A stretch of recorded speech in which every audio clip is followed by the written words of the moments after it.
নমস্কাৰ। ৰেডিঅ' লখিমপুৰৰ শ্ৰোতাসকলক সম্ভাষণ জনাই আৰম্ভ কৰিছোঁ আজিৰ অনুষ্ঠান। অনুষ্ঠান হাতত লৈ ষ্টুডিঅ'ত মই ৰাণা হাজৰিকা। আমাৰ ষ্টুডিঅ'ৰ ঘড়ী অনুসৰি এতিয়া সময় নিশা ৮ বাজিছে। আগবঢ়োৱা হৈছে লখিমপুৰৰ বাতৰি। নমস্কাৰ। লখিমপুৰৰ বাতৰি হাতত লৈ ষ্টুডিঅ'ত এয়া মই নীলাক্ষী চান্দিল্য। দেশৰ মাননীয় প্ৰধানমন্ত্ৰী শ্ৰী নৰেন্দ্ৰ মোদীৰ ১২৫ সংখ্যক মন কী বাত আজি প্ৰচাৰ হয়। ২০১৪ চনৰ ৩ অক্টোবৰৰ পৰা প্ৰচাৰ আৰম্ভ হোৱা এই অনুষ্ঠানত দেশবাসীক সম্বোধি প্ৰধানমন্ত্ৰীগৰাকীয়ে আজি বক্তব্য আগবঢ়ায়। নতুন দিল্লীৰ পৰা আকাশবাণীৰ যোগেদি প্ৰচাৰ হোৱা এই অনুষ্ঠানটি দেশৰ আটাইবোৰ অনাতাঁৰ কেন্দ্ৰই একে সময়তে প্ৰচাৰ কৰে। আকাশবাণীৰ মন কী বাত অনুষ্ঠানত প্ৰধানমন্ত্ৰীগৰাকীয়ে কয় যে উৎসৱৰ বতৰত দেশবাসীয়ে স্বদেশী সামগ্ৰীৰ কথা পাহৰা উচিত নহয়। তেওঁ কয় যে উপহাৰ আৰু সাজ-সজ্জাৰ বাবে মেড ইন ইণ্ডিয়া অৰ্থাৎ দেশত নিৰ্মিত সামগ্ৰী ব্যৱহাৰ কৰা উচিত। জীৱনৰ সৈতে জড়িত সকলো সামগ্ৰী স্বদেশী হ'ব লাগে বুলি প্ৰধানমন্ত্ৰীয়ে মন্তব্য কৰে। তেওঁ কয় যে উৎসৱৰ আনন্দৰ মাজত পৰিষ্কাৰ পৰিচ্ছন্নতাৰ দিশটোৰ প্ৰতি গুৰুত্ব আৰোপ কৰা উচিত। এই মন কী বাত অনুষ্ঠানটিত দেশৰ বিভিন্ন প্ৰান্তৰ লগতে লখিমপুৰ জিলাৰ পঞ্চায়ত, ৱাৰ্ড, গাঁওসভাত আদিত ৰাইজ সমবেত হৈ অংশ লোৱাৰ বাতৰি আমাৰ হাতলৈ আহিছে। লখিমপুৰ জিলা কংগ্ৰেছ কমিটিয়ে জিলাখনৰ মুখ্য কাৰ্যালয়ৰ সন্মুখত কালি এক প্ৰতিবাদী কাৰ্যসূচী ৰূপায়ণ কৰে। শাসনাধিষ্ঠিত চৰকাৰখনৰ মন্ত্ৰী অশোক সিংহালে কংগ্ৰেছ দলৰ প্ৰতি কৰা এক মন্তব্যৰ বিৰোধিতা কৰি কালি লখিমপুৰত লখিমপুৰ জিলা কংগ্ৰেছ কমিটিয়ে সমবেত হৈ এই প্ৰতিবাদ কৰে। সদৌ অসম মইনা পাৰিজাতৰ সোৱণশিৰি আঞ্চলিক মইনা পাৰিজাতৰ সৌজন্যত কলম্বাছ আৰু পানীগাঁও নৱজ্যোতি মইনা পাৰিজাতৰ সহযোগত আজি দিনজোৰা কাৰ্যসূচীৰে বিজ্ঞান মেল আৰু সাহিত্য প্ৰতিযোগিতা অনুষ্ঠিত হয়। পানীগাঁও এমভি স্কুলত অনুষ্ঠিত হোৱা আজিৰ কাৰ্যসূচীত বিজ্ঞান মেল আৰু সাহিত্য প্ৰতিযোগিতা উদ্বোধন কৰে সম্পদ শিশু বিজ্ঞানী দীক্ষিতা বৰাই। সদৌ অসম মইনা পাৰিজাতৰ সহকাৰী সম্পাদক দ্বিজেন বৰাই সমল অতিথি হিচাপে অংশগ্ৰহণ কৰা বিজ্ঞান মেল আৰু সাহিত্য প্ৰতিযোগিতাৰ পিছতেই মুকলি সভা আৰু বঁটা বিতৰণী অনুষ্ঠান অনুষ্ঠিত হয়। মইনা লুইছা শইকীয়াই উদ্বোধন কৰা মুকলি সভাত সমল অতিথি হিচাপে অংশগ্ৰহণ কৰে সদৌ অসম মইনা পাৰিজাতৰ ৰাজ্যিক সদস্য বিতু কুমাৰ গোস্বামীয়ে। আজি লখিমপুৰ জিলাখনৰ সাংস্কৃতিক ক্ষেত্ৰখনত এক অনন্য সংযোজন হিচাপে চিহ্নিত হৈ আনুষ্ঠানিক আত্মপ্ৰকাশ কৰে খোল বিদ্যাপীঠ কেন্দ্ৰই। সত্ৰীয়া সংস্কৃতিৰ প্ৰচাৰ আৰু প্ৰসাৰৰ মূল উদ্দেশ্য আগত ৰাখি খোল বাদ্যৰ উন্নতি সাধন কৰিবলৈ শৈক্ষিক দিশত শিক্ষা প্ৰদানৰ ওপৰত গুৰুত্ব দি সংগীত সত্ৰ গুৱাহাটীৰ অধীনত উত্তৰ লখিমপুৰ ৰেলৱে উচ্চ মাধ্যমিক বিদ্যালয়ত খোল বাদ্য কেন্দ্ৰ নামেৰে শৈক্ষিক প্ৰতিষ্ঠানখনি আজি শুভাৰম্ভ হয়। খোল বাদ্যত স্নাতকোত্তৰ ডিগ্ৰীধাৰী মনজিৎ শইকীয়াই মুখ্য প্ৰশিক্ষক হিচাপে এই শৈক্ষিক প্ৰতিষ্ঠানখনিৰ দায়িত্ব পালন কৰিব বুলি খোল বিদ্যাপীঠ কেন্দ্ৰৰ সম্পাদক অতুল শইকীয়াই জানিবলৈ দিছে। সোৱণশিৰি নদীৰ পাৰৰ মিচিং অধ্যুষিত বৃহত্তৰ পূব তেলাহী অঞ্চলৰ অগ্ৰণী শিক্ষানুষ্ঠান আলি অবনৰী উচ্চতৰ মাধ্যমিক বিদ্যালয়ৰ নৱাগত আদৰণি সভাখনি যোৱা ২৯ আগষ্টত বৰ্ণাঢ্য কাৰ্যসূচীৰে অনুষ্ঠিত কৰা হয়। পৰিৱেশ নিকাকৰণ, বৃক্ষৰোপণ, নৱাগত ছাত্ৰ-ছাত্ৰীৰ চিনাকি পৰ্বৰ উপৰি বিষয় শিক্ষক হৰিপ্ৰসাদ পেগুৰ সভাপতিত্বত অনুষ্ঠিত হোৱা মুকলি সভাত মুখ্য অতিথি হিচাপে মিচিং স্বায়ত্তশাসিত পৰিষদৰ কাৰ্যবাহী সদস্য পুৰুষোত্তম দলেৰ উপৰি জুৰি দলে, বিজিত পায়েং, বিজু দলে আদি গুণী জ্ঞানী ব্যক্তি উপস্থিত থাকে। মনোৰঞ্জন দাসে উদ্বোধন কৰা সভাত উপস্থিত থাকি মিচিং স্বায়ত্তশাসিত পৰিষদৰ কাৰ্যবাহী সদস্যগৰাকীয়ে বিদ্যালয়খনৰ আন্তঃগাঁথনি উন্নয়ন আৰু মেৰামতিৰ বাবে ৪০ লাখ টকা আবণ্টন দিয়াৰ কথা ঘোষণা কৰে। যোৱা ২টা দিনত দি থকা বৰষুণৰ ফলত সৃষ্টি হোৱা বানত জিলাখনৰ লালুক পুখুৰী পৰিয়াৰ বিস্তীৰ্ণ এলেকা ডুব যায়। কালি জিলাখনৰ মাজেৰে পাৰ হৈ যোৱা ১৫ নম্বৰ ৰাষ্ট্ৰীয় ঘাইপথৰ ওপৰেৰে পানী বাগৰাৰ ফলত যাতায়াত ব্যাহত হয়। চুবুৰীয়া ৰাজ্য অৰুণাচল প্ৰদেশত দি থকা নেৰানেপেৰা বৰষুণৰ ফলত সোৱণশিৰি নদীৰ জলস্তৰ কালিৰে পৰা বৃদ্ধি পোৱাৰ পিছত আজি স্বাভাৱিক অৱস্থালৈ ঘূৰি আহিছে। সোৱণশিৰি জলবিদ্যুৎ প্ৰকল্পৰ কৰ্তৃপক্ষই ধেমাজি আৰু লখিমপুৰ জিলা প্ৰশাসনলৈ সতৰ্কতামূলক ব্যৱস্থা গ্ৰহণ কৰিবলৈ আহ্বান জনাইছিল। যোৱা ২টা দিনত লখিমপুৰ জিলাৰ বিভিন্ন প্ৰান্তত একাধিক পথ দুৰ্ঘটনাৰ বাতৰি পোৱা গৈছে। ২৯ আগষ্টত জিলাখনৰ বাইপাছত সংঘটিত এক পথ দুৰ্ঘটনাত ছেইণ্ট মেৰিজ হাইস্কুলৰ ৫জনকৈ ছাত্ৰ আহত হয়। একেদিনাই লালুকত ১৫ নম্বৰ ৰাষ্ট্ৰীয় ঘাইপথত অন্য এটি পথ দুৰ্ঘটনা সংঘটিত হোৱাৰ বিপৰীতে কালি বিয়লিৰ ভাগত জিলাখনৰ সদৰৰ সমীপৰ কেঁচাখালত অন্য এটা পথ দুৰ্ঘটনাত এজন যুৱক আহত হৈ চিকিৎসালয়ত ভৰ্তি হয়। প্ৰাপ্ত বাতৰি মতে লখিমপুৰ কেন্দ্ৰীয় মহাবিদ্যালয়ৰ সমীপত এখন নম্বৰ প্লেটবিহীন ৰয়েল এনফিল্ড বাইকে নিয়ন্ত্ৰণ হেৰুৱাই মহাশক্তি শিৱ মন্দিৰৰ সন্মুখৰ এজোপা গছত খুন্দা মাৰে আৰু আঘাতপ্ৰাপ্ত হেলমেট পৰিহিত বাইক আৰোহীজনক লখিমপুৰ চিকিৎসা মহাবিদ্যালয়লৈ প্ৰেৰণ কৰা হয়। শ্ৰোতাসকলক জনাওঁ যে আমাৰ লখিমপুৰৰ বাতৰি একে নামেৰে থকা ইউটিউব চেনেল আৰু ফেচবুক পেজ ৰেডিঅ' লখিমপুৰৰ জৰিয়তে শুনিব পাৰিব। নিয়মীয়াকৈ বাতৰিসমূহ শুনি থাকিবলৈ ফেচবুক পেজটি ফ'ল' নাইবা লাইক আৰু ইউটিউব চেনেলটি ছাবস্ক্ৰাইব কৰিব। আমাৰ আজিৰ নিশাৰ লখিমপুৰৰ বাতৰি ইমানতে অন্ত পৰিল। পৰৱৰ্তী বাতৰি প্ৰচাৰ হ'ব কাইলৈ নিশা 8 বজাত। নমস্কাৰ। শ্ৰোতাসকলে ইমান পৰে লখিমপুৰৰ বাতৰি শুনিলে। এয়া ৰেডিঅ' লখিমপুৰ। আৰম্ভ কৰা হৈছে শিল্পীৰ পৃথিৱী। শিল্পীৰ পৃথিৱী অনুষ্ঠানত নাট্য তথা চলচ্চিত্ৰ জগতৰ এগৰাকী প্ৰবীণ অভিনয় শিল্পী শ্ৰী পৰেশ বৰাৰ সৈতে হোৱা কথোপকথনৰ আজি 11 খণ্ড আগবঢ়োৱা হৈছে। তেখেতৰ সৈতে আলাপ কৰিছে মিণ্টু শইকীয়াই। আহকচোন আমি অনুষ্ঠানটি মাজলৈ আগবাঢ়ো। শ্ৰোতাসকল নমস্কাৰ। আমি শিল্পীৰ পৃথিৱীৰ অনুষ্ঠানত কেইবাটাও খণ্ডত লখিমপুৰ তথা অসমৰ এগৰাকী চিনেমা আৰু নাটকৰ সৈতে জড়িত প্ৰখ্যাত ব্যক্তি শ্ৰীযুত পৰেশ বৰা ছাৰৰ সৈতে আলোচনা কৰি আছো। আজি 11 খণ্ডত পুনৰ তেখেতৰ সৈতে আমি নাটক আৰু চলচ্চিত্ৰৰ কিছু কথা আলোচনা কৰিবলৈ ষ্টুডিঅ'ত উপস্থিত হৈছো। ছাৰ, পুনৰ অনুষ্ঠানলৈ আপোনাক স্বাগতম জনাইছো। ধন্যবাদ ছাৰ। যোৱা খণ্ডত আমি আপোনাৰ সেই নিৰ্দিষ্ট যিখন এম্বেচাডৰ গাড়ী আৰু তাৰ সৈতে জড়িত চিনেমাৰ কাম কাজ সেইখিনি লগতে তথ্যচিত্ৰ নিৰ্মাণৰ দুটি কথা আপুনি আমাক অৱগত কৰিলে।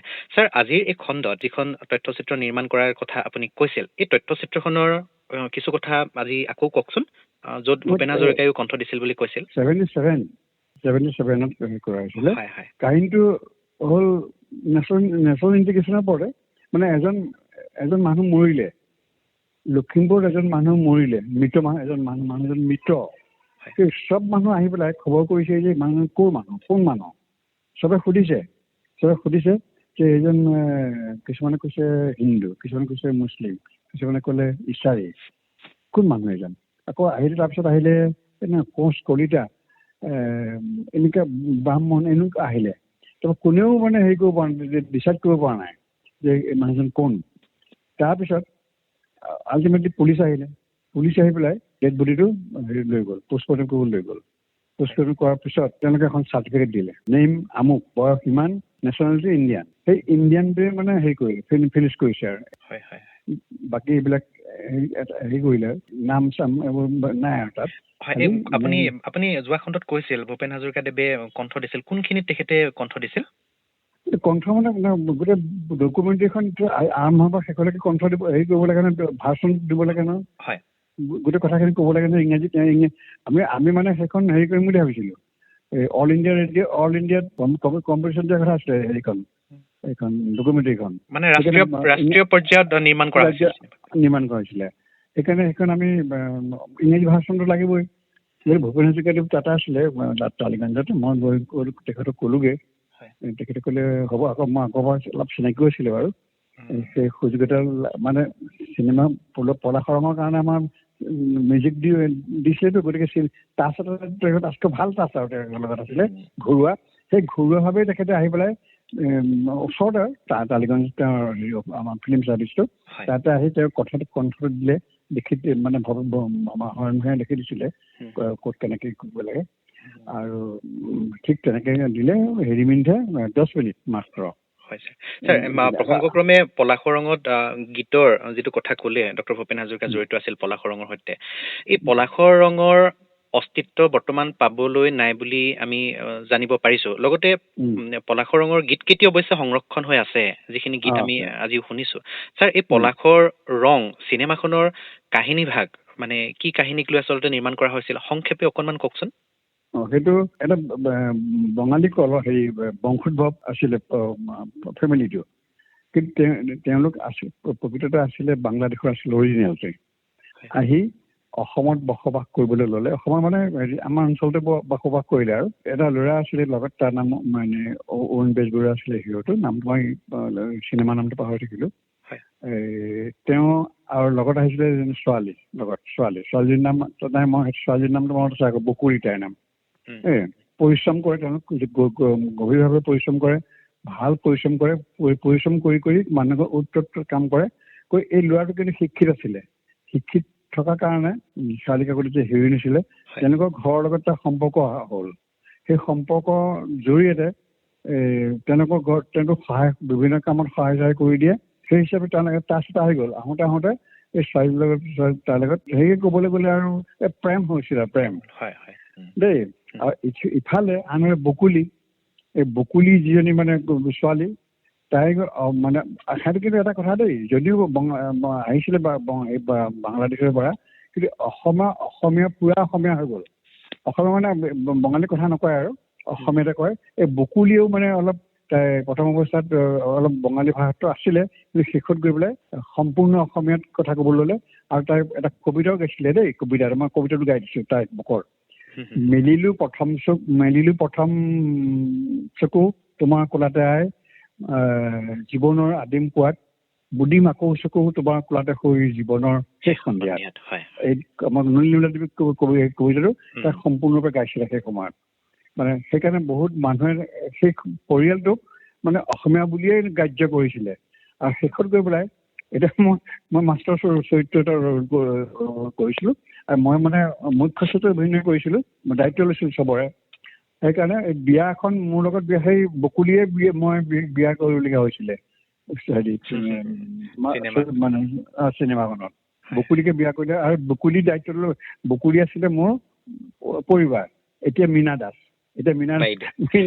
মোৰ পৰিবাৰ হ'ল বকুলি চৰিত্ৰটো অভিনয় কৰিছিলে। নিশ্চয় ছাৰ।